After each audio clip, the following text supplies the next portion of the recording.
Bien-aimés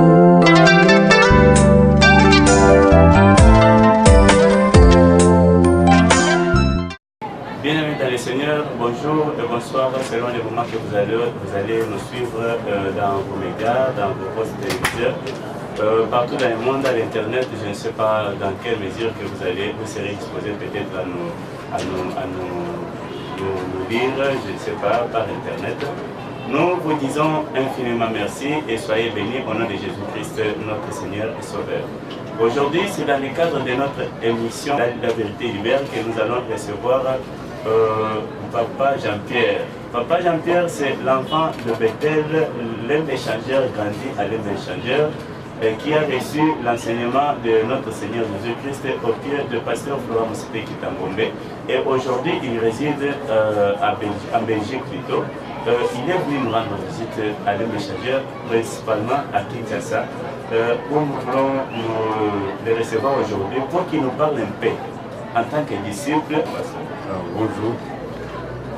Papa Jean-Pierre, nous voulons que vous fassiez une synthèse sur le message d'aujourd'hui que le pasteur Florent a prêché. Je suis arrivé un peu en retard, j'ai compris le message. Je crois que nous, les enfants de Dieu, nous devons savoir que nous sommes entourés, protégés par une puissance invisible qui est présente partout où nous sommes et qui nous guide et qui nous regarde quand nous sommes même dans l'embarras. Ce Dieu-là, ce Dieu grand puissant qui a envoyé son Fils Jésus-Christ ne peut pas nous abandonner comme il a fait avec Mardochée.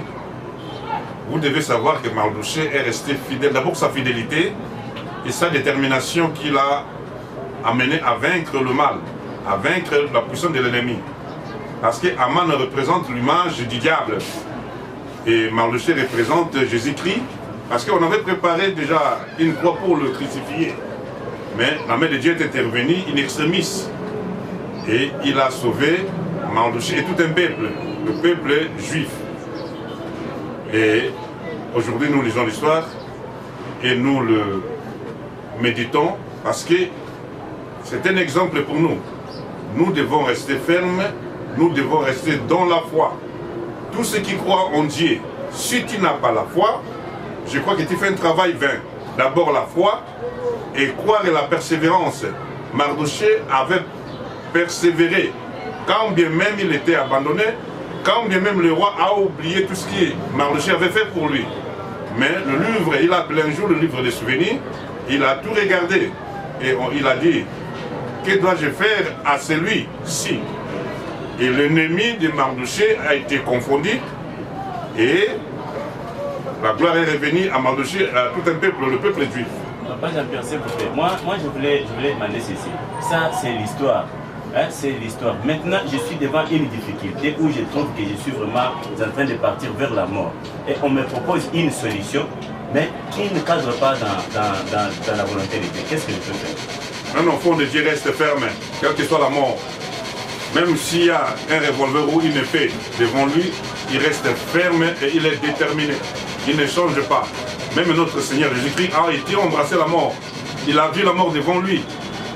Il a eu peur, il a tremblé. On dit qu'il a eu la sueur. Mais il a dit, je vais affronter. Nous ne devons pas reculer, quand bien même nous sommes dans des difficultés. Il ne faut pas vendre ta dignité. Parce que tu vois que si je vais là, je vais être sauvé ou faire ça. Non. Il faut être il faut la détermination et rester ferme. La fermeté. C'est ça. En tout cas, merci. C'est pour montrer qu'il y a d'autres solutions que le Seigneur permet pour mesurer la foi d'un chrétien et pour voir de quelle manière cette personne va considérer Dieu dans sa vie. La Bible dit que qui nous séparera de l'amour de Christ, ce serait dans la mort. L'épée, la famine, oui. Rien ne peut pas nous séparer de l'amour de Christ. Rien. Il y a dans la Bible l'histoire biblique. Il y a la Bible, il y a aussi l'histoire biblique. Nous voyons dans l'épître aux Hébreux, au chapitre 11, on dit que les femmes, ces femmes-là, ont vu la gloire qui était devant eux. Ils ont dit, nous préférons rester habillés de peaux d'animaux, que l'on vienne nous libérer. Parce que ces femmes ont bien compris qu'après ce corps, ils vont mourir. Et ces femmes étaient déterminées. Ils ont dit, nous restons comme ça avec nos peaux d'animaux. Nous ne voulons pas qu'il y ait un changement, nous ne voulons pas une intervention humaine. Elles sont restées fermes jusqu'à leur mort. Parce qu'aujourd'hui, il y a l'histoire biblique que nous ne connaissons pas souvent. Nous lisons la Bible, mais il y a aussi l'histoire biblique. Parce qu'à l'époque de l'Empire romain d'Occident, il y a des choses qui étaient passées. On arrêtait les chrétiens, on les jetait dans les cages de lions, on les mangeait, on torturait les chrétiens. On arrêtait même les femmes. Et on les dépouillait. Mais les femmes disaient, non, je reste ferme parce que je sais ce qui m'attend devant. Et nous, les chrétiens, nous devons rester aussi fermes et avec une forte détermination. Papa Jean-Pierre, nous voulons que vous nous disiez votre mot de la fin, la salutation à tous ceux qui vont vous suivre, même en Belgique, partout dans le monde. Je pense que tous ceux qui me suivent et ceux qui aiment la parole, le Seigneur Jésus-Christ, doivent rester attachés à cette parole. Si tu ne peux pas parler à quelqu'un, ou si tu ne peux pas approcher une autorité, mais tu approches celui qui a dit, venez à moi, vous tous qui êtes fatigués et chargés. Il est là, il a le bras et les mains ouvertes pour te recevoir. Ouvre ta bouche devant lui et parle-lui. Tu lui dis tout ce dont tu as besoin parce qu'il a dit. Il a déjà dit. Tout ce que vous demanderez en mon nom, je le ferai. Il a déjà parlé. Il a parlé une fois et il était sincère. Amen. Amen. Merci. Wow. Bonjour, pasteur. Bonjour. Pasteur, nous voulons que vous nous fassiez la synthèse du message du pasteur Florent qu'il a prêché aujourd'hui selon votre compréhension en tant que disciple de Christ. Je commence d'abord par vous remercier pour la parole. Je suis infiniment reconnaissant pour ces instants. Et d'une manière brève, si je peux être clair par rapport à ce que l'homme de Dieu a prêché aujourd'hui, si nous pouvons remarquer ce qui se passe et ce qui se prêche dans notre vie, c'est plus des enseignements où l'on exalte, l'on glorifie les démons. Donc apparemment c'est comme si Christ sur la croix il n'a rien foutu. Et l'insistance du pasteur et plus sur les dieux de l'exception, il y a aussi des fils et des filles exceptionnels.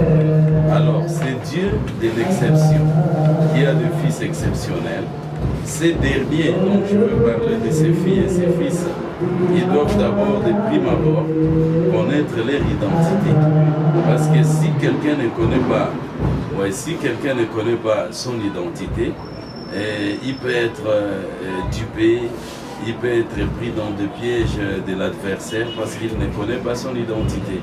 Raison pour laquelle le pasteur nous a donné toute une liste de ce que celui qui a cru en Christ est. Hein, il dit par exemple, celui qui a cru en Christ, il doit savoir qu'il devient le temple de Dieu parce que le Saint-Esprit habite en lui. Il devient le tabernacle de Dieu. Il fait partie du sacerdoce royal, il est la race élue, il est un peuple acquis, donc il est passé de la mort à la vie, il est la nouvelle créature de Dieu en Christ pour de bonnes œuvres que Dieu avait préparées d'avance, afin que ces derniers puissent le pratiquer. Il est enfant de Dieu et il a reçu de Christ le pouvoir de marcher sur les serpents, sur les scorpions et sur toute la puissance de l'ennemi et rien ne pourra les nuire.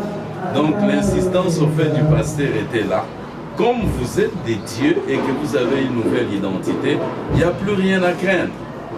Et le pasteur a même donné l'exemple d'un enfant de Dieu qui était locataire quelque part, et puis il y avait la bailleresse qui était sorcière et s'est dédoublée dans un chat qui montait sur sa toiture la nuit et cherchait un peu à les intimider pour leur faire peur. Parce que vous savez, pour nous enfants de Dieu, Satan se sert toujours de la peur pour nous éclabousser. Mais quand l'enfant de Dieu avait pris conscience de ce qu'il est, il a fait cette déclaration sur le chef du dédoublement, on a vu les résultats. À telle enseigne que la bailleresse a demandé à ces derniers de pouvoir quitter sa maison. Donc c'est là où le pasteur s'est appuyé un peu sur l'exemple de Mardoché, qui était en face d'Aman, qui haïssait Aman, Aman qui haïssait Mardoché, et par Mardoché tous les Israélites qui voulait même détruire toute cette race juive qui était dans le pays d'Azuris. Alors, mais comme Mardoché était des dieux, il n'avait rien à craindre. Donc tous les complots que Haman et ses acolytes formaient contre lui n'ont fait que tourner contre lui-même. C'est un peu comme la Bible dit, si quelqu'un creuse une fosse devant moi, c'est lui-même qui tombera dans cette fosse. Et toute arme forgée contre moi sera sans effet. Donc on fait tout le malheur qu'Aman projetait sur Mardoché retomber sur lui-même. Donc quand le roi l'appelle pour dire qu'est-ce que l'on fait à un homme que le roi veut honorer. Et dans sa tête, tellement qu'il était imbu de lui-même, il se disait sûrement le roi veut parler de moi, qui d'autre dans ces royaumes les rois pourraient honorer si ce n'est pas moi.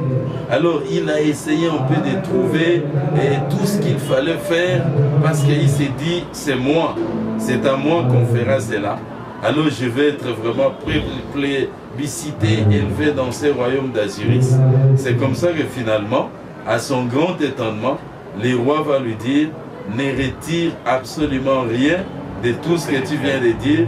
Tu le fais et tu le feras à qui? À Mardoché qui était son ennemi. Donc pour nous enfants de Dieu, c'est question d'abord de se rassurer de notre identité. Quand nous sommes nés de nouveau et nous sommes des dieux, nous n'avons pas à promener nos regards inquiets. Nous avons un grand Dieu qui nous défend parce qu'il habite en nous, étant devenu son temple. Nous n'avons pas à craindre que ce soit les sorciers, les magiciens, les marabouts. Celui qui est en nous est plus grand que celui qui est dans le monde. Votre mot de la fin? Le mot de la fin, je suis content d'avoir un enseignant comme le pasteur Florent, au pied duquel je peux continuer mon ministère. Parce que l'enseignement, par exemple, de cet avant-midi, ça m'a beaucoup édifié. Et je bénis le Seigneur pour cela. Il y a aussi des gens qui vont vous suivre peut-être dans quelques instants, après 2-3 heures, puisque ce message sera lancé à l'Internet. Comment ils apprendront quelque chose de bon? Oui, ben, tout ce que je peux conseiller à ces hommes qui vont suivre le message du pasteur Florent, c'est de les appeler à ce que ce message puisse être pour eux une interpellation, surtout par rapport aux faux enseignements des pseudo-prophètes, pasteurs qui sont en train de donner de faux enseignements. Donc c'est de pouvoir prendre cet enseignement qui vient d'être donné très au sérieux